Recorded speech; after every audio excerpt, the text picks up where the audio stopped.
Hello everybody, this is audio commentary number 36. My name is Cecil, and I'll be bringing to you guys, there we go, this is English, a game between myself, Cecil, and Vidar. This is a Masters League ladder game, and one of the things I want to highlight for you guys is the getting into the right fight.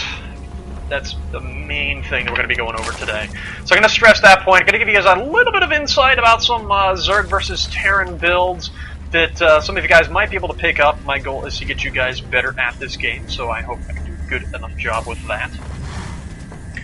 Starting this bad boy off, like I said, we're going to speed this up a little bit, not too much to go on in the beginning of the game. Going to go for a regular 15 hatch over there, go up to about 16. Just do the normal. Get your spawning pool. No drones, by the way. Once you place that down there, your hatchery, no drones, just go straight to that spawning pool. Especially, let's go to my vision here. Especially in this situation, I've already dedicated to the hatchery. I need to see the level of intensity. Is that the right word? That I'm going to have at me. Here's the signs that you want to look for when you're doing ZVT and you want to scout him out. This is the big thing. Does he have gas? He's already going crazy on the gas right now. I see one barracks.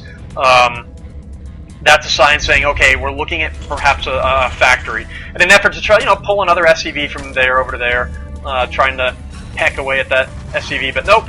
Gonna make my extractor so I can verify that before this extractor finishes, I am able to verify that, okay, he can maybe build a factory around those lines as well. So let's go back to everyone's vision here. I'm gonna chase down this SCV a little bit longer than normal, simply because I don't want him putting a bunker.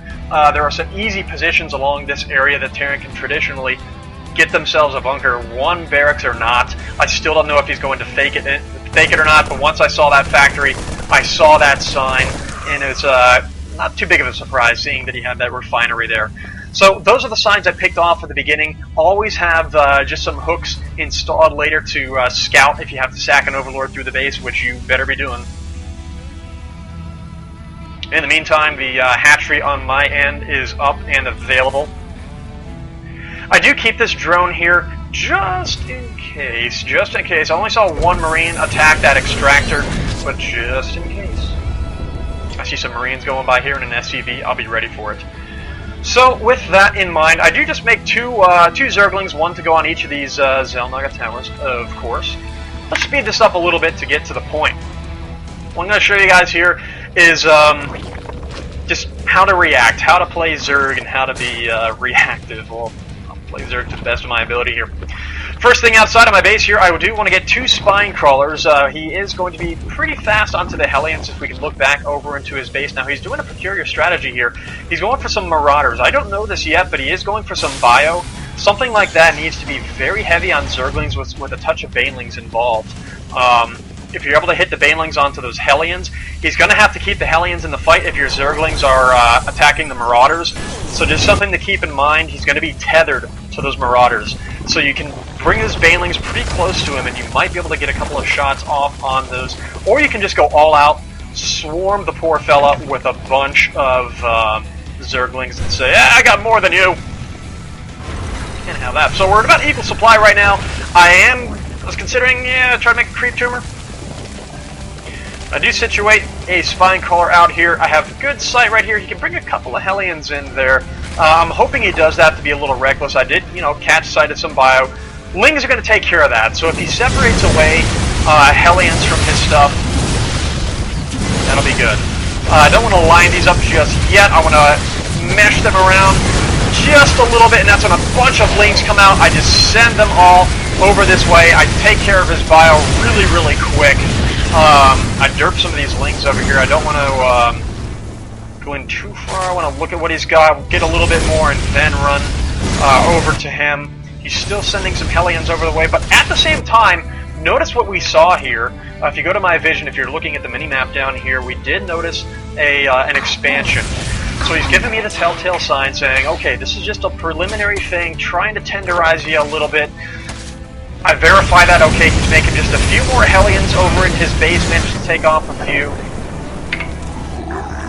So I'm not out of the water yet, but I'm still going to go crazy on economy. Let's talk economy real quick. 10 drones ahead of Vidar right here. Early on, just pumping nothing but drones. Don't supply block yourself. I had a little bit of an itchy situation with the supply. I'm racing towards, I'm going to try to go for 2-2 upgrades on these Lings as fast as possible. They can just melt through Terran pretty damn good, but don't depend on the Lings only, because all it takes is a whole packet of blue flame to give yourself a shitty time. So I'm aware that he is aware that he scouted that out. Another potential spot to place your secret buildings over there. Now here's the big deal. I need to see what he's making in his base. So there we go. I'm going to make the Overseer. I'm a little bit late on the scout, but I'm scared that he did have a Marine parked over there, and I wanted to have a little bit of speed. So going back to my vision here. Idle Lings. I'm going to have just a few Lings in case I need to get some Banelings along the way here. Gotta kill these destructible rocks because, well, idle Lings are the work of the devil. And here's what I saw. Here's what I was reading. Okay, I saw an armory churning away. He's going to be making a lot of mech. 2 of his factories have tech labs. That is huge. We're going to be expecting some a very heavy mech build. So this is why I changed it around. I'm going Infestation Pit Roachworn, and I went for the Macro Hatch. He could be gearing up, for an attack. He does have these Hellions out here. There's a little assault squad, so I want to make a couple of Roaches. Now, I understand that he did go for Marauders. How many Marauders? Well, he kind of gave that up, didn't he? Because we only saw 1 barracks, so we're not going to see him capitalize on bio as much. So here we go. He's just making more and more supply back in his base. Really, I mean, God, if I just ran in there right now with a flood of Lings, it would be beautiful, but I don't have it. 1-and-1 upgrades right now on the Lings. Gonna keep on moving with these Expos. I'm also gonna work on this as well. In addition, always keeping these Xel'Naga towers open. These Hellions move pretty friggin' fast, so you want to have a scouting edge on your opponent there, especially when they move that fast. A couple seconds of reaction time could be the meaning of life and death there. A couple of Banelings parked onto my mineral line here. I'm pretty confident he's not going to make his way in there. Getting just a few Roaches at this time. Working on the Spire. Here is why I'm working on the Spire, and I'm going to slow this down a little bit. Sending some Banelings over here. I'm a little bit wary. I want to try to pop him a little bit, but the big force right here is coming with these Roaches. These Roaches are my saving grace. I'm going to park these over at this expansion. This is going to enable me to actually keep the expansion. I mean, he's got a ton of Hellions. Anything else would have a really shitty time at defending against that. He sees that. He sees the signs of that. And I also park a few Roaches over there. I block off this little spot here, so effectively stop this guy right in his tracks. He gets his Hellions trapped in there, and that is huge. I see that, and I am jumping for joy. He basically just told me, hey, you can tech up just a little bit more, and that's what I'm doing right now. I got the Spire ready to go. I did get just a few Infestors. I don't know where he's got a lot of mech. At the most, when these have a lot more mana, energy, whatever you want to call it, I can just dump a ton of infested Terrans into the fight, and that'll be that. But it's just giving me the option, but I don't want to overextend on that option as well. Tons and tons of Banelings right now will do me very good. Getting the Spire. Now here's what I'm going to be doing here. As soon as this Spire becomes great, that's when I'm going to send some Broodlords. Here's the big thing, though. If he scouts this out, which he hasn't scouted yet, I mean, we hear his end. He's got these beautiful Collector's Edition Thors. If I played Terran, which I have something called Self-Respect, I would have these deliciously beautiful Thors as well. So, he has the Planetary Fortress up. Ah, that really sucks. I know he's got stuff over here. No one would camp over here. So that's telling me, okay, he's probably got the gold. I need to strike soon. So here we go. I'm making about 5. I'm conserving the gas right now, making about 5 Broodlords. Now here's the thing. If he scouts this out and the surprise is out there, I gotta stop at the Broodlords. He can easily overcome that and just overwhelm. I do have Infestors, but I kind of said, okay, after this fight, if it's a stalemate, I'll decide from there. I have all these options available, so with that in mind, Here we go. We're going to hatch these, and I have a lot of minerals right now, so you know what I'm going to do? I'm going to dump those minerals into a bunch of lings and just try to go for some kind of overwhelming little attack here. Now, I see him getting this command center down. This is a now or never moment. I need to take care of this thing right the hell now. I check his units. Yep, no one would dedicate so much into those mech upgrades and have a ton of bio with him as well. So this gave me plenty of time to deal with his bio. I have 2-2 on these Zerglings. I'm starting to work on the... I didn't start working on the missile attack. Sorry, thinking about the wrong game here. So I'm moving as fast as these slow freaking Broodlords here. And remember what you saw. Remember what he sees with these Delnaga towers. He didn't catch sight yet. It's a complete surprise to him if he sees this. This is perfect. This is what I want to see. Now it's revealed. Now he knows what's going on. Now he's working on the Vikings. So here we go. I need to send my army right here. I'm going to keep these Broodlords pocketed right around this empty area here. Throwing some Broodlings from a distance here. Just to occupy the fire from these siege tanks. Now here's what I'm going to do. Lings are going to go this way and around. Notice my shift and notice the direction that I'm going in here. The Lings come out first. Banelings are going to kill. I look at his army really, really quick and notice, okay, he doesn't have any bio. This is going to dump right into his planetary fortress. I have a lot of roaches still, but they're going to go down quick.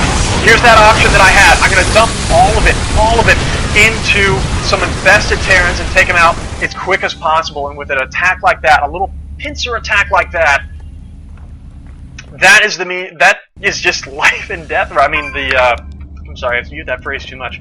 The difference between a win and a loss. Because really, had I gone into that fight head-on with this tiny little pocket right here, look at all of these siege tanks. My guys would have been cut to pieces. I waited for these Broodlords to hit his army here. So his siege tanks are a little bit distracted. He has to manually control those siege tanks. And I just want to overload his brain with as many actions as possible. Really quick, just so you can see what went on. It did happen pretty quick. We're going to go at normal speed at this fight. Here we go, the Lings. Notice what I did here? Just shift and attack move over in that direction.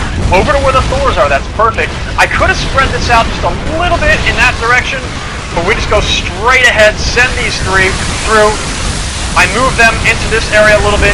I'm able to close on him. I send one fungal his way, but I notice, okay, it's time to dump as many infestants as possible.